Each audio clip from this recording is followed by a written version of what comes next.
Alright, I got the blower motor out of the holder, and it wasn't easy.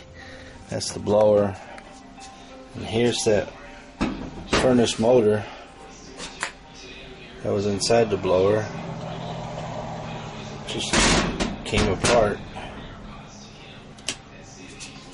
and there's the inside of that.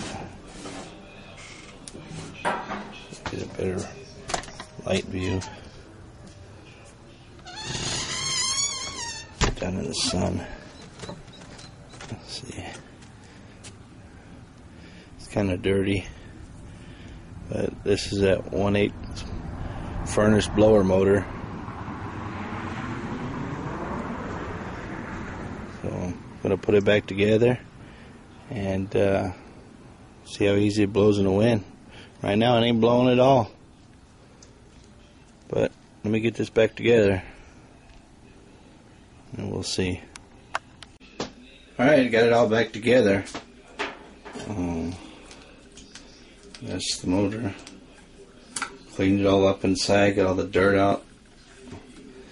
And when it gets windy outside, I'll see if it'll spin in the wind.